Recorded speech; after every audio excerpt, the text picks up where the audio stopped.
Hey everybody, it's Shadowstar and Crystal here for another review of Legends of Tomorrow. This time it's Phone Home. The baby Dominator was cute. Yes. In a yes, weird way. Like the adipose.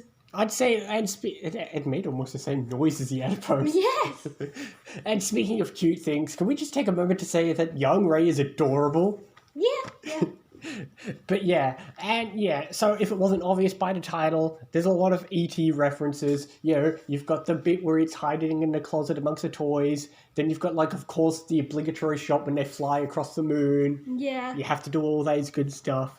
But it's nice. It's exactly what Legends loves to do. Yeah. I know. It's like, it's like when you got the George Lucas episode and we make a lot of references. Yeah, you can have a good plot with references and not ruin the plot. Yeah, and work it in organically. Yeah. Yeah. Speaking of people who worked in organically, we have a returning character, Agent Smith, although apparently the subtitle guy forgot his name. Yeah. Yeah, the guy that we saw in Invasion, because we've got Dominators here. Now, the weird thing is, they say the baby Dominator is time displaced, but the mother's here too. Was the mother time displaced? And if so, how do they get back home? Do Dominators have time travel technology? I don't think so. They should have just said it's not time displaced, but I suppose then it wouldn't be an anachronism. Yeah, exactly. If it wasn't time displaced, then it would have always happened but Rey, that never happened. And of course, there's a lot of good Zari moments because it's her first real episode. So yeah, she gets to be involved in the plot heavily, which there is one minor nitpick. Is the bit where, like, young Rey is hiding and, like, and Zari has to pretend to go along with the game. Why didn't she call him Sir Raymond of the Palms? Because he already called himself Sir Galahad. Yeah, true. Why didn't he call him that? That would have been better. It would have worked in so much better. Because he wanted to be Sir Galahad. Still, it would have been nice to work in the reference. Speaking of working things in circular, does this episode imply that now Rey's suit and superhero name is ultimately circular? I guess? Because obviously he gets the Atom from the idea from his toy, then he meets the Atom thinking he's real and dresses up as him, and now of course so now is he going to remember that and their name is...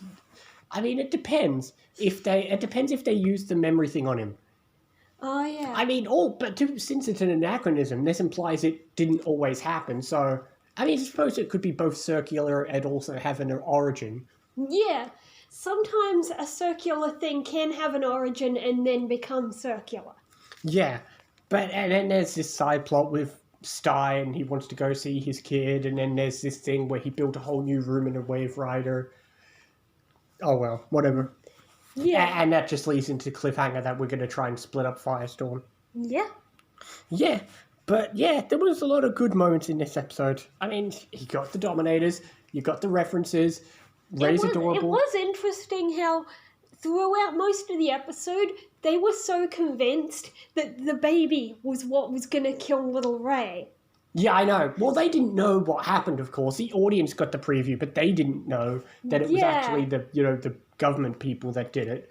Yeah. Yeah, until the end. But still... And I like this though. It's nice that they bring things back rather than just doing a whole new thing. It's great. And, we get to bring back a Dominator and a guy, and we get to work in all the references. And the part where the baby mind controls them.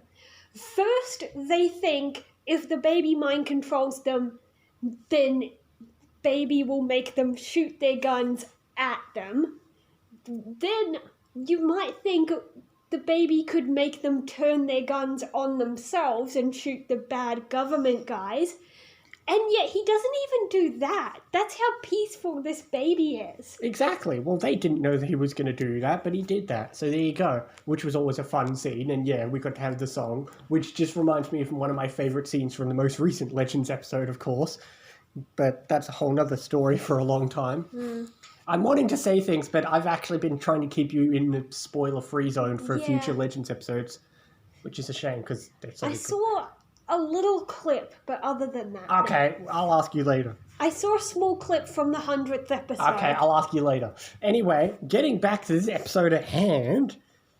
this is really one of my favourite ones. They really get into it, They embrace the time period. There's lots of fun moments with the Dominator and nice working in the references. This is good old-fashioned True Legends episode. And for the most part, it was very, disconnected. There was no real Time Bureau stuff. We didn't see Kawasa again. It was nice and disconnected. Yeah. I don't know why. It's sort of like that really nice episode with the Shogun in season 2 where everything's disconnected. Which makes sense because that was Amaya's first mission. So it's a good first mission for Zari without bombarding us with all the other plots. Yeah.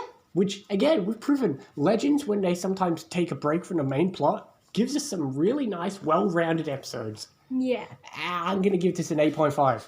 8, yeah. Yeah, really. One of my favourites, actually, of the season. Not my favourite of the season, but definitely one of my favourites. Yeah. Anyway, yeah, I'd say we covered everything. Yeah. Anyway, what is the next episode called? Return of the Mac. Do you know what it refers to? I'm not sure what the name refers to, however, I know something that has to happen soon. Yeah, I know. It could be. Yeah, I know what the name refers to, and you will when we get to the episode. But anyway, we will see you next time for more Legends and other things as well. See you next time, guys.